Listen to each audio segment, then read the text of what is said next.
he's probably dead. Hey there, folks. My name is Michael Bertrand, and today I'm going to talk to you about Einstein. Kinda. I'm a big admirer of Einstein. Not only is he a visionary scientist who brought together things that no one had brought together before, a true genius because he didn't just collate or associate, he synthesized. He saw further. He had the mind that was open enough and the vision that was strong enough to see that, say, matter and energy were one. But even more than I admire him as a scientist and a mathematician, I admire him as a human being, because he worked tirelessly for peace and the good of the people. He was an advocate for all that is good in the world, as far as I can tell. And he used his fame, an often ludicrous amount of fame. I mean, they offered him the presidency of Israel, for crying out loud, to advance good causes. And so I consider myself a pretty big Einstein fan, and consider him a great man with a capital G. And I guess a capital M, otherwise it would look silly. But who I really want to talk about today is Einstein's wife. See, one of the reasons I really identify with Einstein and not just admire him was that he was one of the original absent-minded professors. His hair and clothing were always sloppy. He often forgot where to go or what he was doing. And he often said that if it wasn't for the kind attentions of his, no doubt, long-suffering wife, he would look even more of a mess than he did. She was the only reason that he looked even vaguely presentable in public, and how he managed to keep his busy social schedule and whatnot. And so, I mean, kudos to her. But being a thinker in that mold, in other words, kind of a slob and not well attached to reality as I am, I wonder what she thought of him. Was she just happy that she had married a man who turned out to be such a great person, and thought he was lovably eccentric and clucked over him like a proud mother, tucking his shirt and saying, "Now remember, you have to go here now"? In other words, did she respect him? Did these flaws of his just seem like little things compared to what a great man he was? Or was she the one person in the world who was like, "Oh sure, he can talk to the UN, but can you remember to leave the toilet seat down? No. If you knew him like I knew him, you'd know he's really just a schmuck." I'm at work, but I've set up pasta for dinner. If you can cook the spaghetti, or not the spaghetti, the rotini. I got a bowl full of stuff. Okay. That'd be great. I thought you'd be there already. Well, it's just down the street. I'm running late. Oh yeah, did you get a chance to Dr. Chow? I couldn't. He was on the. I think we're gonna have to leave it for another week. Yeah, sure, whatever. Okay, fine. Yeah. No problem. Okay, Right. so, see you later. Okay.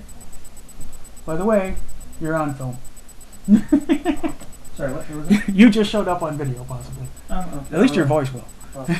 Anyway, I'm just kidding. Now, the answer is probably somewhere in between.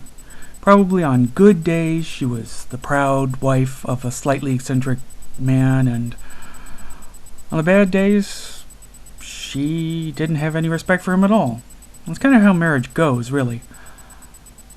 But it's the kind of thing that really bothers me, and the kind of thing I sort of obsess over, because I often have trouble figuring out whether the fact that I'm so poorly attached to reality is a crippling indictment of my character, or just the inevitable result of having a very high level of intelligence and being a kind of an introverted person who likes to think about things and has a rich inner life, so much so that he doesn't really pay a lot of attention to his surroundings.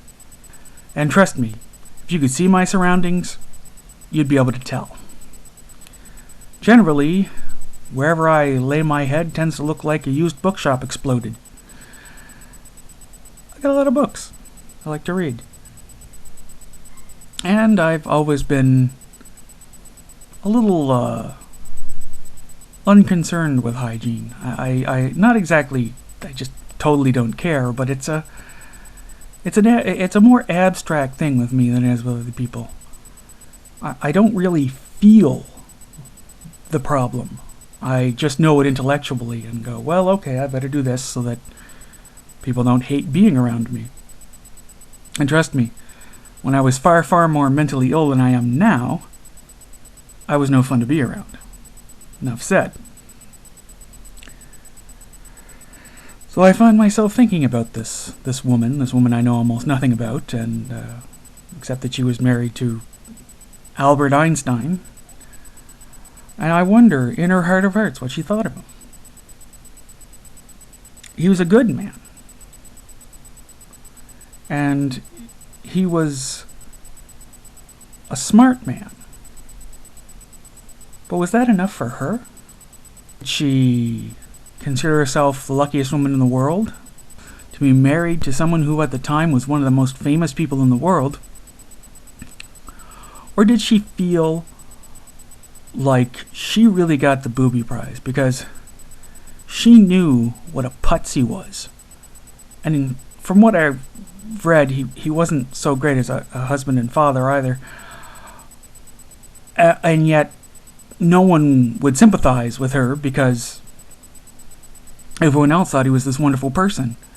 And so she was just sitting there going, great, I'm stuck with this idiot.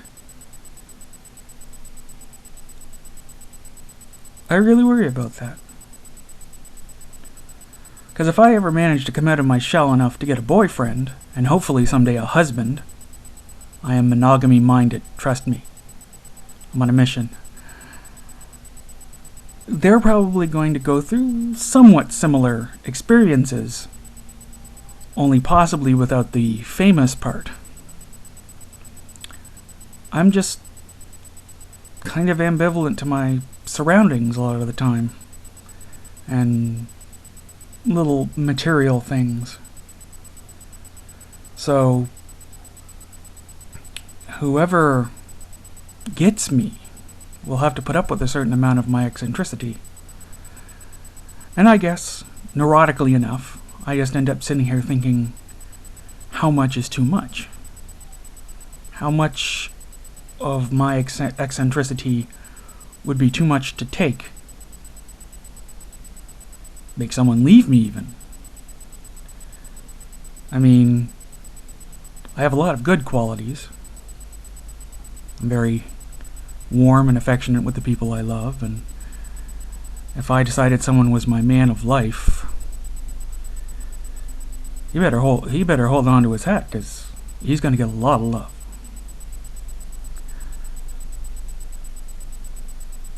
But I don't know. At what point do people go, well, you know, all the affection and listening and understanding is great, but why can't you be more useful? I don't have an answer for that. Some of us are just not good at reality. Luckily for me, I'm good at pretty much everything else. That's it for me for today, folks. Talk to you later. Warm water soon run cold. Oh, the beauty. Oh, the beauty. River bird in my its